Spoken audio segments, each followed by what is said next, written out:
Olá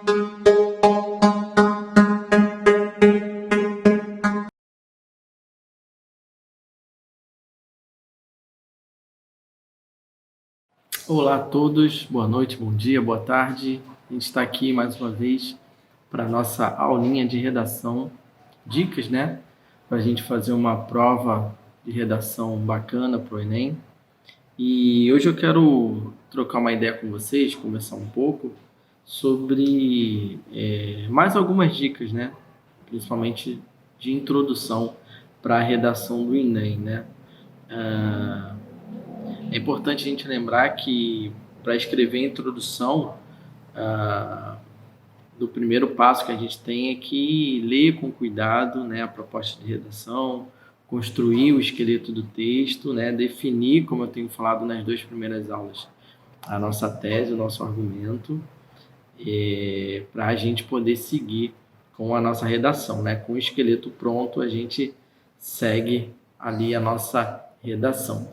E eu queria falar com vocês hoje sobre alguns pontos, vou tentar falar 3 ou 4 no máximo, que a gente pode utilizar, deve utilizar na redação, que é um artifício, né, muito bom para as redações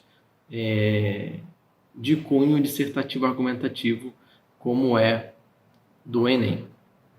Então, o primeiro ponto que eu queria trazer para vocês é o resgate histórico, tá? O que é o resgate histórico, Rafa? O resgate histórico é uma das melhores formas da gente fazer uma introdução, porque ela dá conta de contextualizar o assunto e ainda ajuda a você, né, a demonstrar ali o seu repertório. Para fazer uma introdução assim, com um resgate histórico, a gente precisa destacar alguns pontos da história em que houve a situação do tema abordado. Então, tem um tema abordado e aí você resgata ali alguma história, né? Então, por isso que é um resgate histórico. A gente só precisa tomar cuidado para não fugir do tema, né? E cuidado também para não usar mais do que 3 ou 4 linhas para o resgate histórico, para não ficar chato, cansativo e não a gente se perder um pouco, né? Porque a gente ainda vai ter, durante a escrita, a tese, né, da nossa introdução. E aí eu vou dar um exemplo para vocês de um texto focando aí na questão do resgate histórico, tá? E aí é um texto, né, uma introdução, na verdade, que usa o resgate histórico para apresentar um tema, no caso esse tema é a violência contra a mulher. E aí diz assim esse texto, né, essa introdução. Ao longo do processo de formação do Estado brasileiro, do século XVI ao século XXI, o pensamento machista consolidou-se e permaneceu forte. A mulher é vista na transição entre a Idade Moderna e a contemporânea como inferior ao homem, tendo seu direito ao voto conquistado apenas na década de 1930, na Era Vargas. Mas o voto e as conquistas das últimas décadas não eliminaram o problema da violência de gênero. As raízes profundas do machismo, junto da insuficiência das leis e da lenta mudança de mentalidade, fazem com que o problema ainda precise ser seriamente enfrentado pelo poder público e pela sociedade. Então, esse autor ele conseguiu destacar muito brevemente alguns momentos históricos para, em seguida, mostrar, né, como o problema ainda está presente na nossa sociedade e lançar a sua tese, tá? De que as raízes do machismo, a insuficiência das leis e a lenta mudança de mentalidade fazem com que o problema persista e precise ser enfrentado. Então, essa é uma primeira dica, uma primeira observação que a gente pode usar, uma primeira situação que a gente pode usar na provinha do Enem, que é um resgate histórico. Breve, curto, trouxe datas, trouxe períodos, né? Tratou ali de algumas situações, tá bom? Uma outra situação que a gente pode utilizar e que também cai muito bem é a narração não ficcional. O que seria isso, né? Sabe quando você lê assim a proposta da redação e pensa logo, né, em um caso famoso que tem a ver com aquele assunto? É isso, é uma narração não ficcional. Narrar esse caso pode ser uma boa opção também para a introdução. Você pode trazer uma notícia que leu nos jornais, um episódio da política ou até mesmo uma descoberta da ciência.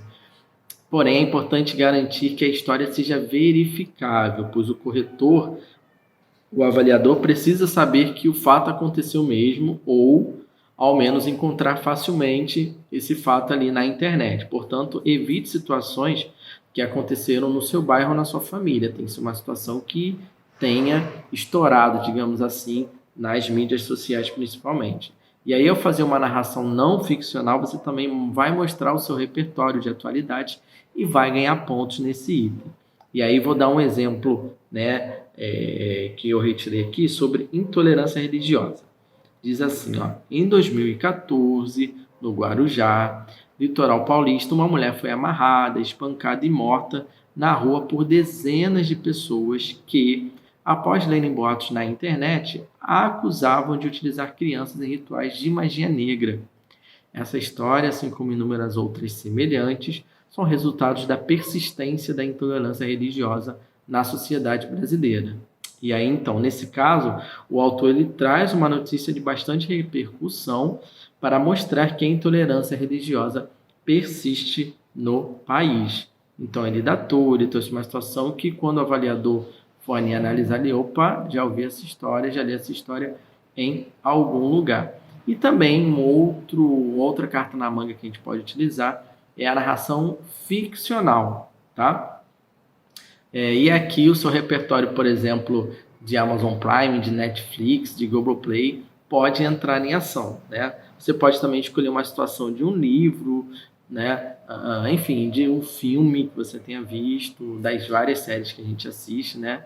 Que esteja relacionada ali com o tema apresentado na proposta e a partir daí mostrar como a vida imita a arte e vice-versa. Ou seja, você vai precisar trazer a situação ficcional para a sua realidade. Eu particularmente gostava muito de fazer isso nas provas que eu tentava fazer, nos trabalhinhos da UERJ, da pós-graduação. Sempre gostei de usar como exemplo principalmente filmes, que eu sou muito ficcionado aí por filmes, tá bom? E a gente vai ver agora como um texto, né, de um autor, ele faz na introdução isso, e assim ele consegue trazer ali o avaliador, a pessoa que vai ler, né, o leitor, para ele, né? E aí diz mais ou menos assim essa introdução que ele trouxe para a redação, abordando o tema do sistema prisional brasileiro, tá? Aí diz assim, no seriado Orange is the New Black, as detentas da prisão Litchfield organizaram uma rebelião para melhorar as condições de educação, alimentação e outros serviços prestados na instituição e obtiveram relativo sucesso em suas demandas. Já na realidade brasileira, rebeliões em presídios não costumam acabar muito bem. No conhecido episódio do Carandiru, em 1992, a rebelião resultou em um massacre que vitimou 111 presos. Em 2017, durante as várias rebeliões ocorridas por todo o Brasil, o número de mortos foi ainda maior. Então, o autor trouxe aqui não só uma série, mas também trouxe a questão do Carandiru, que também se tornou um filme, e enfim, para discutir a questão do sistema prisional brasileiro. Aí vê, né, ali no trecho, né, como ele diz, quando ele diz, já na realidade brasileira, né, serve para conectar essa parte ficcional à parte da realidade brasileira. Esse ponto é importante porque a proposta da redação trata, nesse caso, da realidade brasileira e você não pode fugir do tema. É preciso deixar bem clara a relação entre o ficcional e o real. E aí, para garantir a coerência da sua redação, é interessante resgatar lá na conclusão alguma referência à ficção mencionada na introdução. E aí eu vou dar mais um exemplo aqui para vocês, né? Para que a lei seja cumprida, a pessoa escreveu, né? Para que a lei seja cumprida e a qualidade dos serviços básicos seja garantida, como na ficção da Netflix, é preciso que a sociedade e o Estado brasileiro passem a entender o sistema prisional como uma instituição voltada para a recuperação dos indivíduos que ali cumprem pena.